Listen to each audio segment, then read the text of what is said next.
So I've been a Halo kid since Halo 2. I know I played Halo 2 sometime before Halo 3 came out, and that puts me between the ages of 3 and 6 years old when I was playing Halo, so I've been around this franchise for quite a while.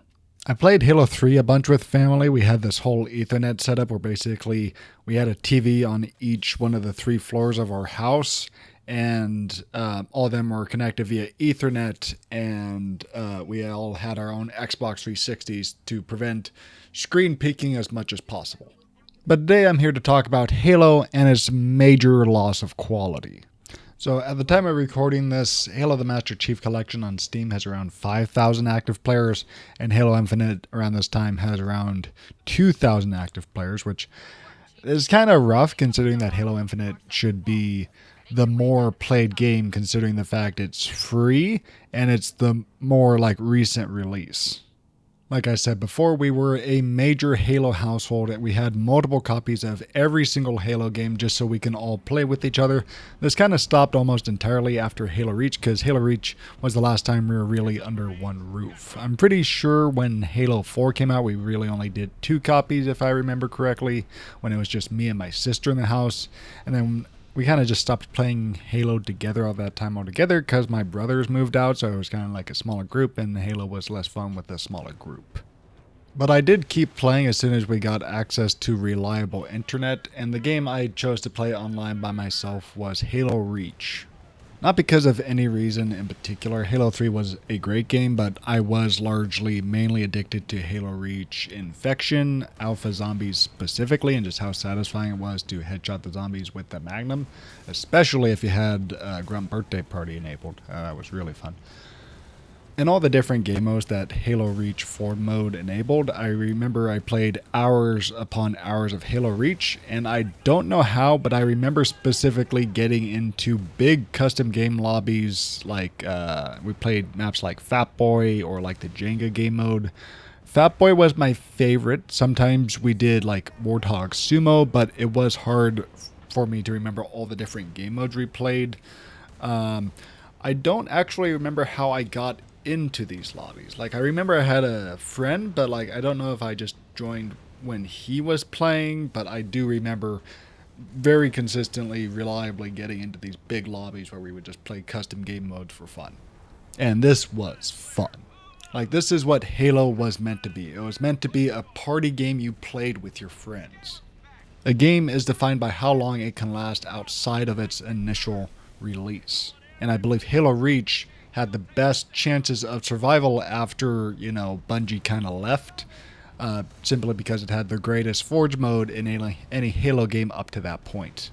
Now, I played Halo Reach for a long time, even after Halo 4 was out, because a lot of people didn't like Halo 4, myself included.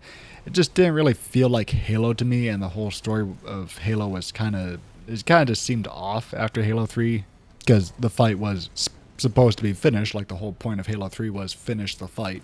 And I still don't know why they changed the art style of the Spartans so dramatically for no reason, which is a decision they finally walked back after 2 mainline entries with a different art style in Halo Infinite, which I don't know why they ever deviated from the original Halo art style to begin with. I don't dislike all the helmets in the Halo 4 art style, but in my opinion, all the helmets were effortlessly cooler in the last art style. Like they kind of seem more like futuristic robots than like actual soldiers. Like they were trying to look like some kind of like alien type of art style instead of just looking like a highly advanced robotic soldier from the year 2500. But with the art style aside, Halo 4 wasn't really, in my opinion, a bad game. But if I had to choose, I would still choose Reach over Halo 4, because I feel like Reach hit that perfect sweet spot between realistic and cartoony at the same time, because I feel like Halo 4 really felt desaturated in comparison because it was trying to be so realistic. Halo kind of always had that cartoony, oversized, vibrant, like all the rings were super vibrant, all the trees super vibrant. Then Halo 4 I felt like really kind of leaned into the desaturation of everything to look more realistic, which I didn't really like. Which is something I again, I feel like they kind of walked back in Halo Infinite, like they did a lot better job of making everything feel more saturated. The Halo 4 story wasn't bad. I remember the story seemed a tad confusing at the time compared to the previous entries, but overall pretty good compared to what came later in the franchise. If Reach gets a 10 out of 10 and everything before Reach gets a 10 out of 10 from me, I would have to say everything that comes after Reach got a 7 and below, as it felt like, again, they didn't quite know where to take the story, which is something I pointed out in my Sly Cooper video earlier. But overall, despite it being a big departure from the art style of Halo Reach and Halo 3, Halo 4 was still pretty decent, all things considered. So Halo 5 is where things really took a turn for the worse in the Halo franchise. The game was just absolutely terrible upon release. And as well, we didn't really know what Halo 5 was going to be about. It seemed really confusing with all the marketing behind Halo 5. It seemed like Master Chief was sharing the spotlight with Spartan Locke 1-to-1, because, Spartan Locke, you can't make a game without Spartan Locke. More like Spartan LARP. Yeah, the developers were surprised that fans were so upset that Spartan Locke was so prominent in the promotional material compared to Master Chief, because 343 Industries didn't think fans thought of Master Chief as the main character of the Halo franchise. And after this was said, they're like, I've lost all hope for this franchise.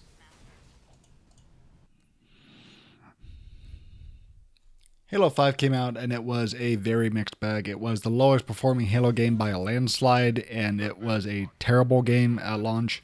Now, upon watching a video about how we got armor sets in Halo 5, because I had completely forgotten, this is definitely where the franchise died, because Halo 5 locked all the customization of armor behind a paywall system, which honestly was quite a grind to get through. Now, also the packs themselves were actually pay to win, 100% they were pay to win. But honestly, I did feel like these packs were overall alright, because they were generous enough to where you could potentially keep up with someone who, opened hundreds of packs. Loot boxes should never be in a position where they give you an advantage over another player, which these loot boxes did do, and in that instance they failed.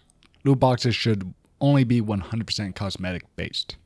Now, I will say with the packs is, overall they were pretty fun in my opinion. They were generous enough with the things you got to where you weren't getting, they were pretty generous with how often you got a legendary item. But yeah, it's really sad to see how far Halo had fallen in such a short period of time from Halo 4 to Halo 5 in terms of the customization. But the pay-to-win aspect of it was the way the Warzone worked is if you basically had an inventory of items that you could use in a Warzone match to try and sway the result of battle. Now, I don't recall this actually being too broken. You did go up against some stronger variants of common vehicles, but ultimately it did just come down to the players themselves and how they use the vehicles. I remember Warzone actually being my most played game mode in Halo 5, because Warzone was really the only fun game mode there was.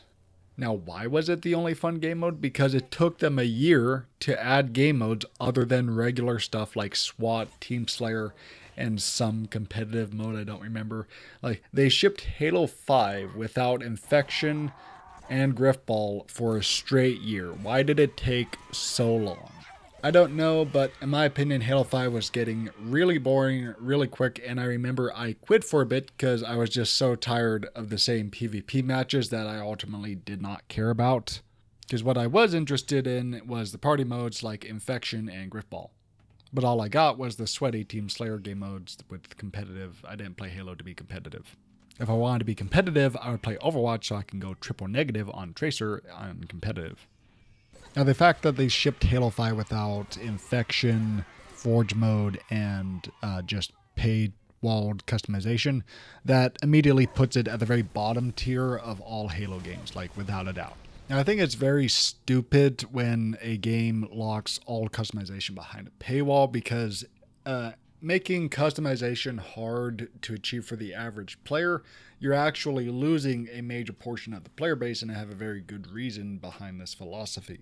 If the game is bad, the customization better be good enough to distract from the gameplay. But if the customization is bad, the gameplay better be good enough to make up for the lack of customization. Because, in my opinion, the best way to keep players playing the game is to keep players in the menu for as long as possible, customizing their avatars instead of actually playing the game when they could potentially go up against hackers, pros, exploits, team killers, overall toxic people, lag, the list goes on. So many things can go wrong in the game for the players to realize actually this game is not that fun and I'm just going to quit altogether.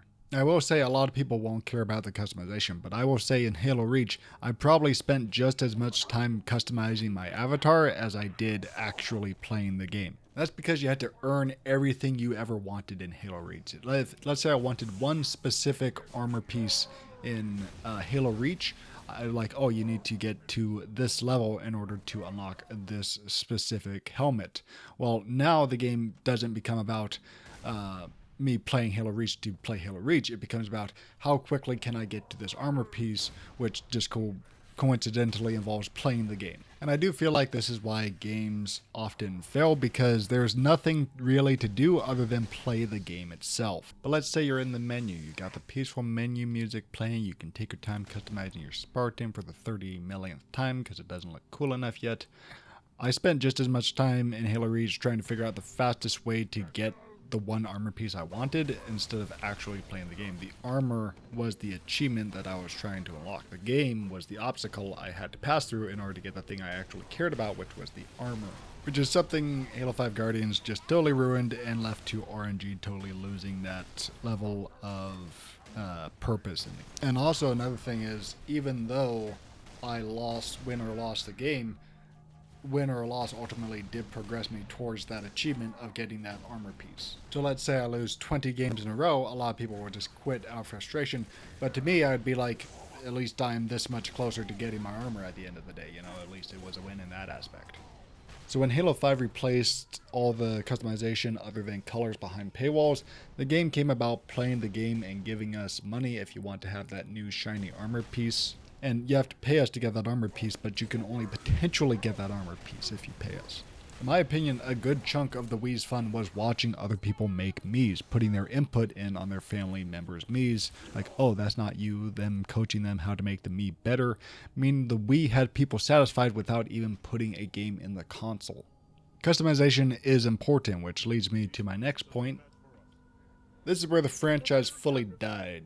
Now, Halo 5 did eventually become a good entry in the Halo franchise, in my opinion. Like, the Forge mode was good, the Infection was fun, all the party stuff that got added a year late did ultimately make it for a pretty compelling Halo 5 game. And like the gold loot boxes I said earlier were not that necessarily bad because you could earn them legitimately. But this garbage game was selling you the color blue for $8 at launch. The customization the Halo franchise was known for at this point was officially gone and dead, even though it kind of technically died in Halo 5. And what replaced it was a clear and desperate hunger for money. Halo at this point wasn't even Halo, it was just a corporate reskin of popular first-person shooter mechanics in order to extract as much money possible out of a dying fanbase, because these are the type of slop they get. Now, I didn't play too much Halo Infinite because my computer largely couldn't run it. The last time I played Halo Infinite was September 28th, 2022. And I remember there being this huge issue with Halo 5 where basically it was just a ton of grenade spam, and from what I've seen, they still haven't fixed that issue. It's still so many grenades.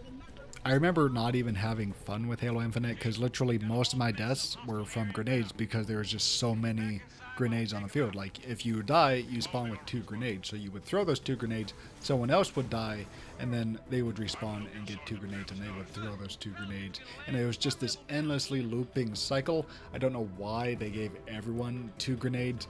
The map geometry of the early Halo 5 maps just really made it easy to get grenade kills, like just chuck them in the general direction and you will potentially get a kill. And also, let's say they didn't use a grenade, and you've used both of your grenades, then you can pick up their grenades and then throw more grenades. I can't tell you which map exactly was bad, but it was mainly the one that was super small. I would say the entire map was about 100 feet across. and it was just a terrible experience. Now, I'm not just gonna trash talk Halo Infinite after not playing it for 4 years straight, so I'm actually gonna play the game and then trash talk it. Okay, I will take that. But actually won. Oh my gosh, that works. Oh, that's not the melee button. Okay, we are both terrible at this game. Yeah, let's just never play this game again. How about that? What the heck, man?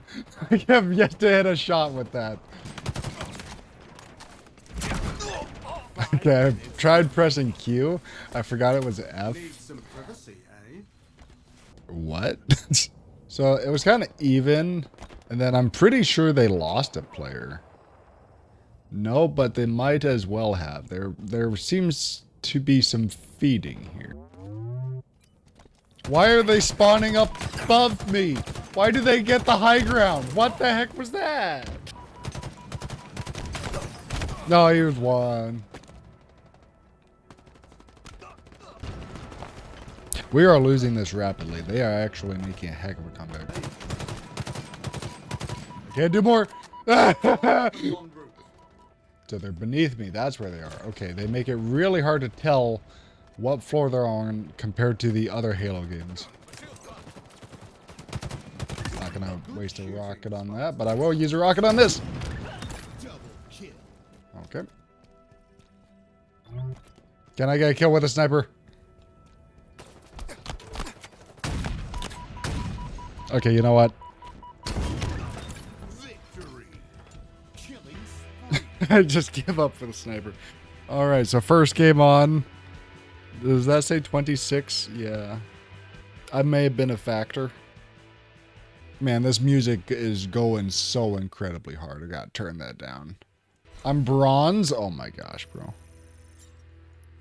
Why is quick play ranked? Is that not quick play? That is quick play. Did they already have to? Okay, I think what happened is they already had to get rid of competitive in favor of just like an overall, you're always playing competitive. Otherwise, ranks are never going to matter because no one is playing competitive over quick. That booted up a lot faster the second time around. I forgot to record something.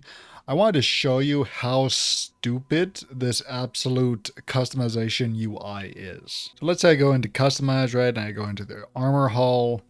Let me see here. So I don't know why they do it like this instead of like Halo Reach. I don't quite, to this day, I still don't quite know what an armor core is. But let's go into this. So let's say I wanted to change my shoulder pad, right? 1 scroll, 2 scroll, 3 scroll, 4 scroll, 5, 6, 7, 8, 9, 10, 48, 49, 50. Wow. Why would you design it like this? Like, I know these are locked and it doesn't quite matter, but like, surely there's got to be a better UI. Like, Halo Reach had a better UI. Overwatch has a great UI. I don't quite remember Fortnite's UI, but I'm pretty sure that this is better. I'm pretty sure Apex Legends has a really good UI compared to this. I remember looking at this and being so unbelievably confused. Like, it's just absurdity. Like in Halo Reach, you only saw 3 at a time. You scroll to the bottom, and that was it. But why do you make it left to right? Just make it like a list. Like what every other main thing did. Like Overwatch does that. Halo Reach did that. Halo 3 did that. Halo 2 did that, I'm pretty sure. Why would you mess it up? Why are you doing it left to right? Oh, and there's more stuff. I don't even know what this stuff is. And first off, this is just ugly. This part here is just ugly. Like, it should be, like, around the Spartan. I shouldn't have to click into every single, like, armor car. I should be able to just click on the shoulder, and then it'll, like, turn to, like, show me just what's available on this shoulder. Click on the helmet, shows me the helmets. Why did they make it as brain dead as possible? Like, if your whole, like, reason for existing is to be customization, why do you make customization menu this stupid? I mean, change how my AI appears.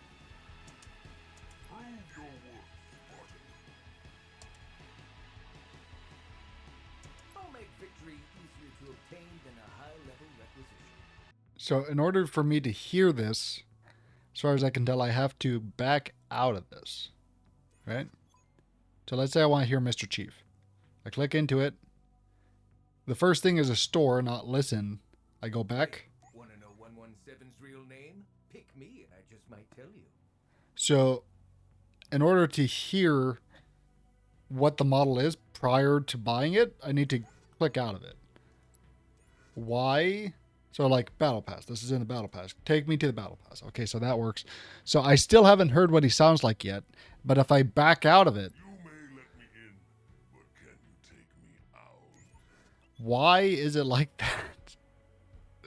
This seems a little nitpicky, but this game has been out for 4 years and this is like a basic thing. They got the Battle Pass working just fine. This costs $8, I think. Wow. For white. Well, there's a little bit of gold in there, but still, $8 for that. Okay, this is the best looking one by far. Okay. Yep, this customization sucks. Yeah, overall, I think the Halo franchise is lost, as it should have died with Halo 3 per se. Halo Reach was the exception because it wasn't even following the Master Chief at all. Like everything else after Halo Reach, in terms of like when 343 Industries took over, it just felt like a cash grab. But yeah, I have been Konu, and may Halo rest in IP.